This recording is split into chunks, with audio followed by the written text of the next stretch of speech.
Hello and welcome to today's video. In this video I'm going to be setting up my bullet journal for the month of October.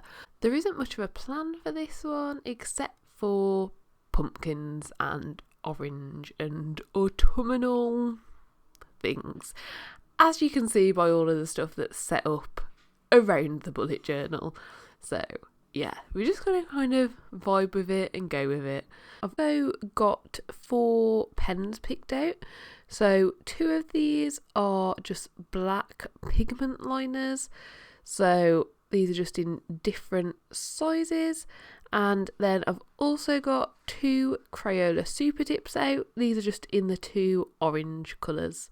So yeah, let's get started. As you can see, I'm going in first to do this big pumpkin with the thicker of the pigment liners, and this pumpkin is also going to serve for the O in October for the title page.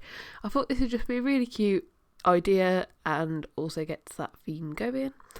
Then, as always with my title pages, I also add in a little calendar. This isn't used by me for the majority of the time, but if I'm going and flicking through looking for a certain date like from the past, then I find this super helpful, so I just add it in. Like, chances are I won't need to use it, but it's there. And then I'm going through and basically getting loads of like scrapbooky type papers out and just planning out where to put them, just to bring those autumn vibes in. I've also got a load of stickers here and a load of other stuff that I can basically just put in to get everything looking quite decent. Like, I really like the look of this sort of thing, and having like overlapping papers, having ripped edges, I just think it really adds a lot to the page, and it's super simple to do. Like, you really don't need a lot to do it. I think for this entire thing I've got some stickers, obviously, so you need those, but then the paper, I just bought a really cheap old book from a charity shop. I think I've got like an 800 page book that I bought for 50p. And then the colourful paper, I just went to the range and brought a big pack of an assortment of colours of a paper, and it works really well. Then, as you can see, I'm using a few different sticker options. These ones that I'm using now are my own stickers. I made these myself, so I thought that would be cool to use. And then the colourful stickers are from a variety of Etsy stores. So yeah, any that I can still find, I will link down below. So that is the title page, and unfortunately when I was mapping this all out, I've left a blank page after the title page. I'm just going to leave it there. There's a lot that goes on in October that I might want to plan out. So basically in between the title page and the calendar page there's a blank page, which I will figure out some use for at another point. Then to make the calendar up, I use boxes. I always go with 6x6 squares. Maybe I'll change that at some point, but for now, if I'm doing this sort of calendar page box, you can pretty much guarantee that it's 6x6. This, for me, is enough room to write in anything pre-planned that I might want, but also enough room to put in any stickers that I might want, because I do use quite a lot of stickers to not have to write everything out, such as like bin days, recycling day, the cat's worming and flea treatments and all of that sort of thing. So for me, this is a very easy way to keep this going, and I also think it looks really nice. I really like it when I leave a square in between them as well. I think it just really makes it look more sophisticated. Seems like the wrong word, but I can't think of any other words, so sure, let's go for that. I think it looks cool and it looks nice, so that's what's important. So then after doing all of the squares, we can move on to filling the numbers in. So I just go through and add in all of the numbers. So for me, I'm going to add my orange Crayolas in, put a dot on, and then go through each one and add the corresponding number in. So obviously it's starting with 1, ending with 31. So yeah, and then as you saw, I also did the title. I used the same pumpkin for the O and just wrote October. This is super simple and easy. And then I got these old stickers out. I don't know where these are from, but it's my birthday on the 2nd and Jay's on the 5th, so I thought I'd pop that in. And then trying to figure out a way to make it look a bit more cohesive with the previous page and a bit more rounded, and I think this kind of does it. Just adding in the orange paper for the one side and the text paper for the other. I really like the look of this, and I like how simple it is to make something look so much better. And then also, can I fit any like simple stickers in?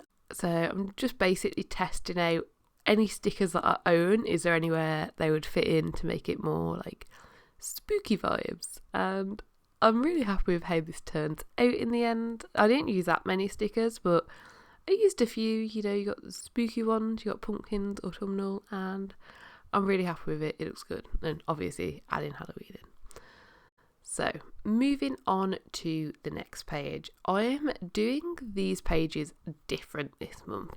So most months I have a page for my mood and productivity, and also a page for exercise, and then a double spread for a brain dump. But this month I've tried a different layout where all of the like mood, productivity, any exercise, anything I want to track is on one page. And I'm going to be using like mini calendars and then literally just needing to dot them. So I'm not going to be tracking in as much detail as I was, but I'm going to hopefully be tracking more things and have a bit of a easier overview of them. Honestly, I don't know if I'm going to like this way of doing it, but the old way wasn't really working for me anymore. So I thought I would give it a go. So as you can see, I've now got to go through and write out the 1 to 31 6 times. So yeah, it's easily done, but it did actually take a lot longer than that. And then just adding in a few stickers to make it look nicer, in my personal opinion. I think it looks quite cool and I like how it turned out.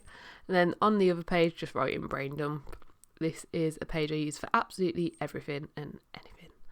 So then, this is the first of the weekly spreads, and I'm only going to set up the one weekly spread because I'll do the rest as I come to it, so I know what I need for the following weeks. So I've eventually split the page into 3, and each of the days is 21 centimetres long, and then for the Sunday I add a box going in the opposite direction, so I can't put as much on.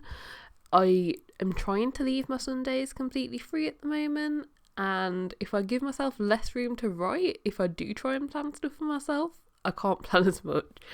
It sounds stupid, but it actually really works for me having the smaller box for the Sunday. I really don't plan as much because I physically can't in my bullet journal, and this really works for me. Then in the top I wanted to add in a little spooky ghost, and I did another tearing of some paper just to keep that cohesive throughout. Writing in October and doing a little mini calendar, and then what I'd like to do is get the Crayola super tips, and for each week I'll highlight that week in the calendar, and it just means I can kind of see where we are in the month as we go through as well. So yeah, that is almost everything, but obviously I still need to add in the date. I literally just write like Monday and the date, so like Monday 4, Tuesday 5, and so on. This just works for me, honestly. I know it looks super simple, but it works and it's practical, so go for what works for you. You don't need to complicate it. So this is the finished bullet journal. This is the title page, this blank page that I unfortunately left, and then this is the calendar page where I plan everything. However, I also realised I forgot to add in all of my stickers for this, so I will add in the stickers and then show it again. So there we are, I've added in the bin, the scale, and any cat stickers. For this month it's just a flea treatment, and that's why I use the 6x6 boxes, because that just looks so much neater and nicer. So yeah, and then we've got the tracker page, the brain dump page, really pleased with how these turned out, and last but not least the weekly page. So yeah, that is everything. If you enjoyed the video, please do give it a like, subscribe down below if you would like to see more content like this, and hopefully I will see you next time.